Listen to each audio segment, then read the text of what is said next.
In part one of this EVU mini course, we examined two important elements of the overall cost of ownership: fuel costs and resale costs, or at least the differential between resale of an EV and an ICE vehicle.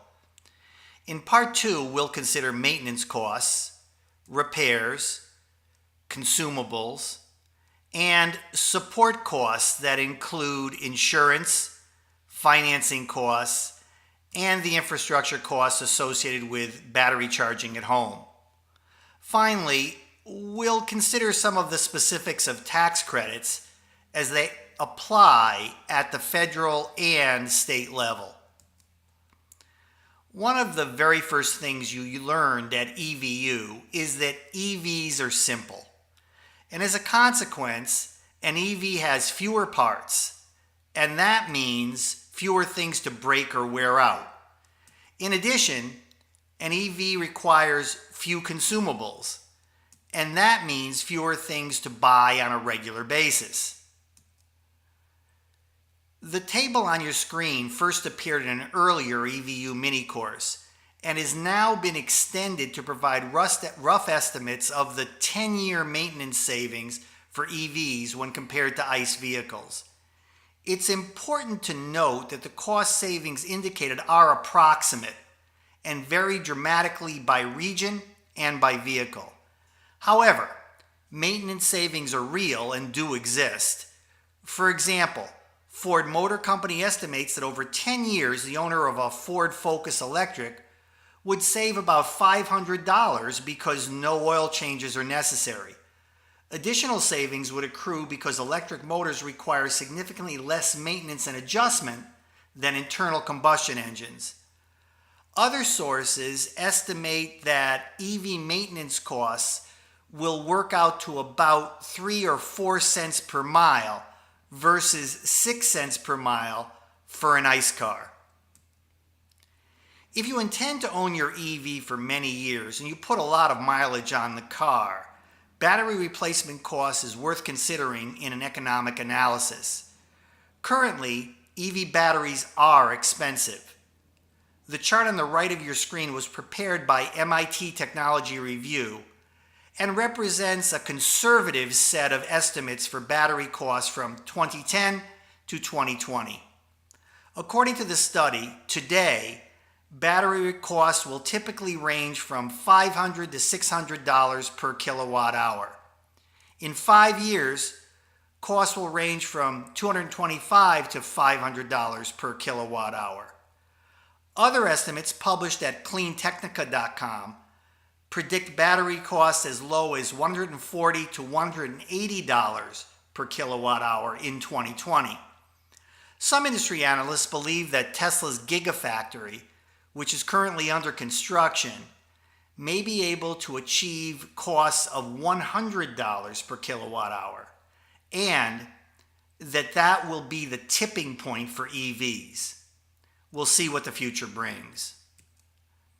With the exception of the creation of a charging infrastructure in your home, support costs vary relatively little from similar costs for ICE vehicles. The cost of insurance for a BEV or PHEV is comparable to the cost of insuring a similar ICE vehicle. Financing costs for an EV is no different than financing or leasing an ICE vehicle, although some EV manufacturers offer special lease arrangements for EV purchases. Establishing a home infrastructure for your EV can introduce some additional upfront costs: the cost of wiring your garage and the cost of purchasing a wall charger for most smaller and virtually all PHEVs.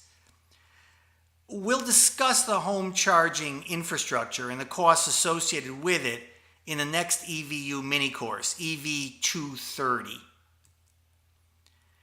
In order to encourage the adoption of EVs, both the federal government and some, but not all, state governments offer tax credits or other incentives.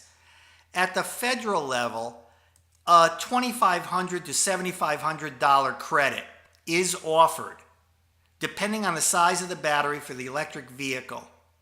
In addition, an EV infrastructure tax credit for EV charge stations is 30% up to $1,000 for consumers and 30% up to $30,000 for businesses. Individual states have a wide variety of incentives, including waivers on sales tax, state tax credits that can be as much as $2,500, for example, in California, special parking and HOV lane access. The map on the right of your screen has been created by Plug-in America and shows states with credits and other incentives. Use the link under the map to determine the details for your state. It's important to note that tax credits can change or be eliminated over time, so an online check is well worthwhile as you assess your EV purchase. You can set up your own spreadsheet model or borrow one of the many that have been published online, but most potential EV owners are better served to go directly to one or more of the online cost calculators listed by the state of California. You can use the URL shown on your screen to assess the list. Let's summarize.